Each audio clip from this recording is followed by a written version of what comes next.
Cross Ashi, when we have an inside position on the leg, we want to be able to pinch our knee up to bend his knee, right? We can have a grip on the inside as well, but I want to be able to pinch him up, capture his toes, bring my elbow to my hip, and then I'd want to be able to spike his heel into the ground as I go for traditional heel hook finish, inside heel hook, right? Now, even if I pinch my knee up, I do all this, if he begins to heel slip, he's gonna split his legs and he's gonna look to turn. So I wanna be able to hold on to his knee. My elbow's kind of loosely pinching his ankle. I'm not gonna roll onto my face. I wanna roll through this empty space that I'm creating with my elbow.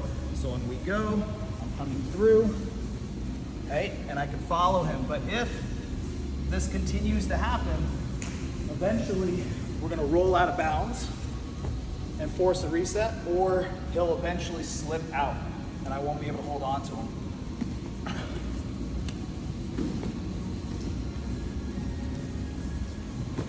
So, there's a number of ways that we can deal with a heel slip from the inside position. The first one we're gonna do is we're gonna shoot all the way through and trap his legs in Tony Montana or backside 50-50 configuration, depending on how far he goes. So he goes to slip, I'm still doing the same thing. I'm capping the knee, pinching my elbow in. Again, not rolling over my face. He goes, my right leg's gonna trail behind his knee so that when we roll through, both legs come over and I hamstring curl his legs into a trap and I can catch a pretty decent floating heel hook. Okay?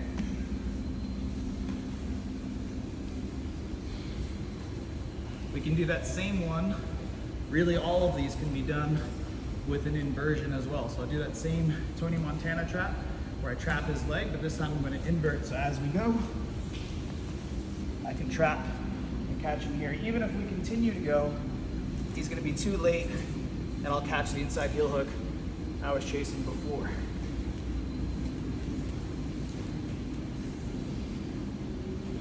This time, instead of trapping his leg, we're gonna switch the entanglement from an inside position in our Cross Ashi to just a regular 50-50. So as he heel slips and he changes, instead of stretching my leg out and chasing him, I'm actually gonna retract and I'm gonna catch him in 50-50 on the roll. So as we go, my left leg stays in, I'm able to catch him 50-50, right?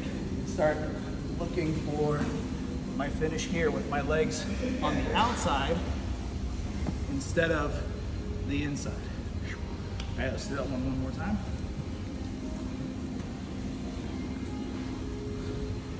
So again, this time, as he rolls, I'm still gonna catch him in an inside heel hook, but I'm gonna change the configuration of my legs from being on the inside to the outside in 50-50.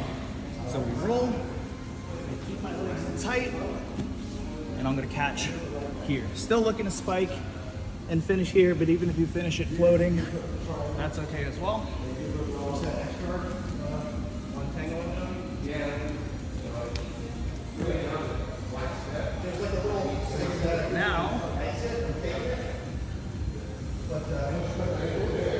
Now we're gonna look at switching the entanglement from the inside to an outside heel hook. And in order for me to do that, I'm still gonna look to retract my legs the same way that I did on 50-50, but now this hand, instead of capping his knee, is actually gonna shoot to the outside of his ankle. So as he goes to roll, I'm catching to the outside of his ankle here. So when we go to finish, by keeping my legs tight, I'm able to stay with both legs on the outside. I can come to my knees, capture my outside heel hook, and then go for my finish there.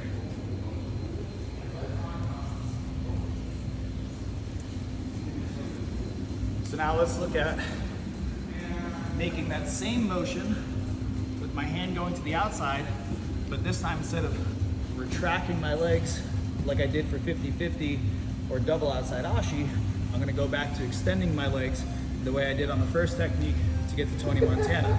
And And where we end up is gonna be in this game over configuration where I'm able to trap him in a leg knot. And now I can sit up for toe holds, outside heel hooks, hip locks, whatever we want from there.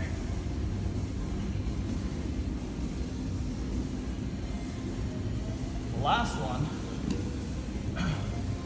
I'm going to turn this into a reverse Aoki lock.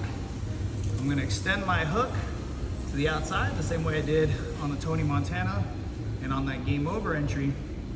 But this time, instead of going to the outside, I'm going to let him heel slip and I'm going to catch his toes in my elbow. So as I'm going for this heel hook and we rotate and we come all the way up here, I'm extending this hook, I'm catching around his foot, and I'm here. His foot's flat on my ribs, right? I have this nice and tight. I can just go to a figure four. You don't have to post here, but now look, I'm gonna crunch my elbow into my belly button. As I take a big deep breath, hips go forward, and I'm fully rotating his foot into this vicious reverse Aoki lock.